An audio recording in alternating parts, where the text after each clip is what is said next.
Selamat sore Pak Beni, Mbak Intan, dan teman-teman.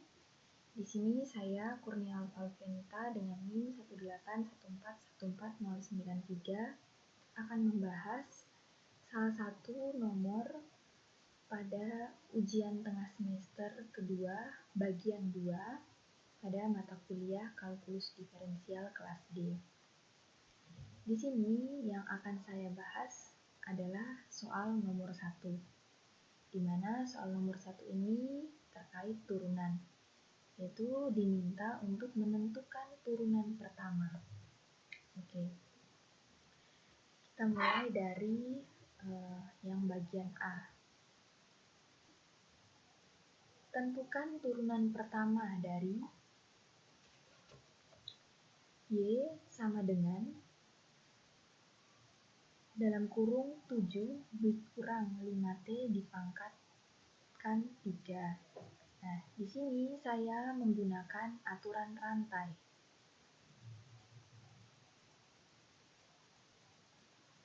Mengapa aturan rantai? Karena kita lihat kembali ke bentuk fungsinya.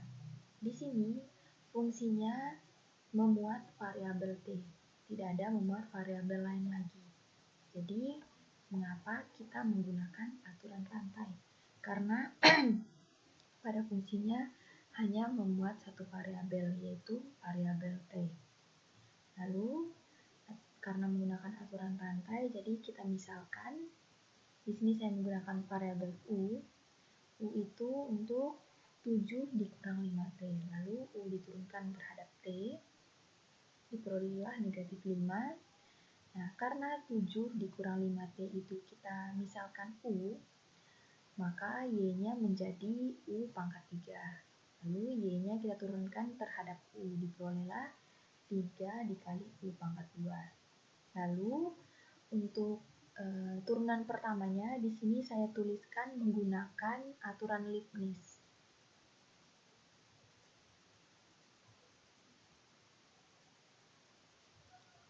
Menggunakan aturan Leibniz, yaitu untuk turunan pertama dy dx sama dengan dy du dikali du dx. Nah, lalu kita substitusikan dy du-nya itu tadi 3 dikali U kuadrat. U-nya langsung saja kita substitusikan menjadi 7 kurang 5T dipangkatkan 2 dikali dengan du dx-nya tadi negatif 5. Jadi diperolehlah turunan pertama terhadap fungsi jadi diperoleh turunan pertama fungsi dalam kurung 7 dikurang 5T dipangkatkan 3 itu sama dengan negatif 15 dikali dalam kurung 7 dikurang 5T pangkat 2. Oke, selanjutnya kita ke bagian B. Nah, bagian B fungsinya yaitu Y sama dengan tan kuadrat dalam kurung cos theta. Nah, di sini saya menggunakan lagi aturan rantai. Mengapa aturan rantai? Karena di sini hanya terdiri dari satu variabel dan fungsinya adalah fungsi trigonometri, tidak memuat fungsi yang lain lagi. Jadi saya menggunakan aturan rantai, maka saya misalkan di sini yang saya misalkan adalah cos theta itu sama dengan U. Lalu U-nya ini saya turunkan terhadap theta, diperolehlah negatif sin theta. Nah, karena cos theta-nya saya misalkan U, maka Y-nya menjadi tan kuadrat U. Nah, di sini saya melakukan kesalahan karena tan kuadrat turunan pertama dari tan kuadrat U itu tidak sama dengan sekan kuadrat U. Jadi di sini bagian B yang saya kerjakan itu salah. Oke, selanjutnya kita ke bagian C. Nah, di bagian C ini fungsinya yaitu sama dengan E pangkat X cos X. Nah, di sini saya menyelesaikannya lagi-lagi menggunakan aturan rantai. aturan rantai. Mengapa menggunakan aturan rantai? Karena kita kembali lagi ke bentuk fungsinya. Di sini bentuk fungsinya semuanya memuat variabel dalam X, atau fungsinya seluruhnya memuat variabel X.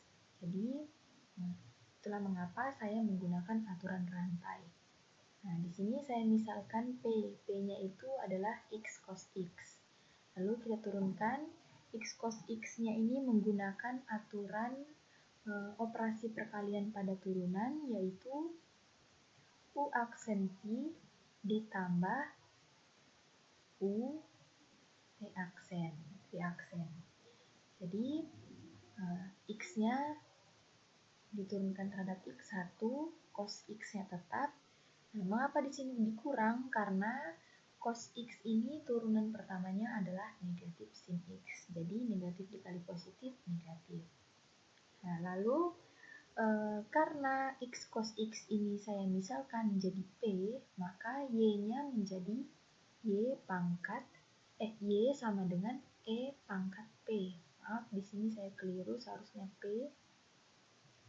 Nah, Y sama dengan E pangkat P. Ini merupakan fungsi yang eksponensial natural. Fungsi yang eksponensial natural. Karena E ini merupakan bilangan alam, yaitu 2,718281 dan seterusnya. Jadi ketika E pangkat P diturunkan, maka turunannya akan tetap E pangkat P itu sendiri. Lalu diperolehlah untuk turunan pertama dari fungsi Y sama dengan E pangkat X cos X itu sama dengan, nah di sini saya tuliskan menggunakan aturan Leibniz.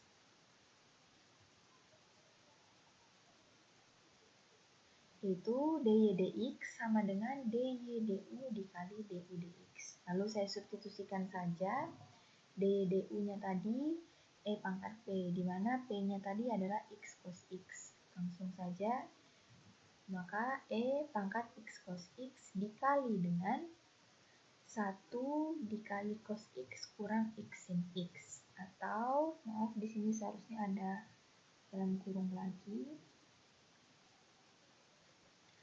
Atau dy dx sama dengan cos X kurang X sin X dikali E pangkat X cos X. Jadi, turunan pertama dari fungsi E pangkat X cos X adalah dalam kurung cos X kurang X sin X dikali E pangkat X cos X. Oke, selanjutnya kita ke bagian D. Nah, di bagian D. Di sini fungsinya adalah 2xy plus y kuadrat sama dengan x plus y. Di sini saya menyelesaikannya menggunakan turunan implisit.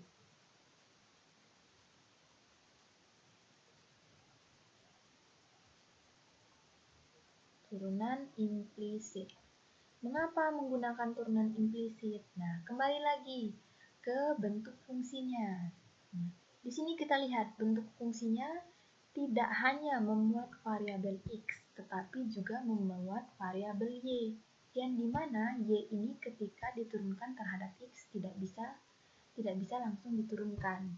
Nah, itulah mengapa di sini saya menggunakan turunan implisit untuk memperoleh turunan pertama dari fungsi 2xy plus y kuadrat sama dengan x plus y. Nah, bagaimana turunan implisitnya? Nah, di sini saya pecahkan. Jadi d 2xy dx plus dy kuadrat dx sama dengan dx dx plus dy dx. Nah, turunan dari 2xy itu turunan pertama dari 2xy. Nah, 2-nya ini karena dia merupakan konstanta, jadi saya taruh terpisah di bagian depan. Lalu xy-nya ini saya turunkan menggunakan aturan operasi perkalian pada turunan. yaitu U aksen P plus U V aksen. Nah, di sini U aksennya yaitu X diturunkan terhadap X itu 1, Y-nya tetap, ditambah dengan U yaitu X dikali V aksennya yaitu Y. Nah, karena Y diturunkan terhadap X tidak bisa, maka tetaplah kita tulis DY dx. Sebenarnya di sini dikali dengan 1 karena Y-nya diturunkan. Lalu ditambah dengan, nah kita turunkan Y kuadrat ini terhadap X. Nah, karena menggunakan aturan Leibniz, jadi Y kuadrat ini turunannya 2Y dikali dengan DY dx. Nah, lalu sama dengan ruas kanannya dx itu 1. Nah, ditambah dengan dy dx karena y ini tidak bisa langsung diturunkan terhadap x.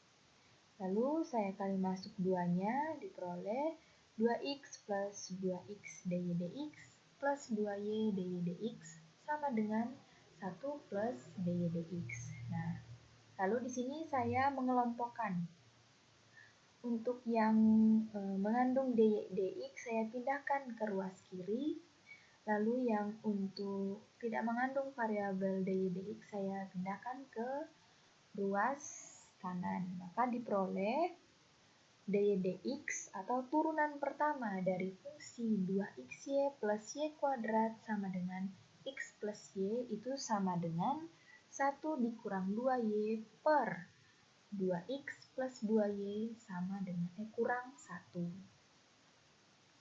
Oke, selanjutnya kita ke bagian E yang terakhir dari soal nomor 1.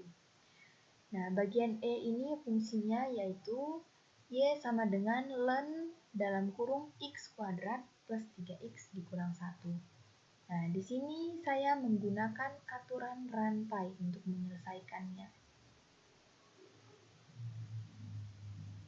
Mengapa menggunakan aturan rantai? Nah, kembali lagi ke bentuk fungsinya. Kita lihat di sini bentuk fungsinya semuanya memuat variabel X. Jadi, karena hanya memuat satu variabel yaitu dalam X, maka di sini saya menyelesaikannya menggunakan aturan rantai. Nah, jadi menggunakan aturan rantai saya misalkan di sini menggunakan U-nya itu untuk X kuadrat plus 3X dikurang 1. Lalu U-nya ini diturunkan terhadap X, diperolehlah 2X plus 3. Nah, karena X kuadrat plus 3X dikurang 1 saya misalkan menjadi U, maka Y itu sama dengan ln U. Nah, di sini turunan pertama dari ln U itu sama dengan 1/U. Mengapa? Karena bentuk ini merupakan fungsi logaritma natural. Fungsi logaritma natural. Jadi, turunan pertama dari ln U itu adalah 1/U. Lalu, maka turunan pertama dari Y sama dengan ln dalam kurung X kuadrat plus 3X kurang 1. Di sini saya tuliskan menggunakan aturan Leibniz.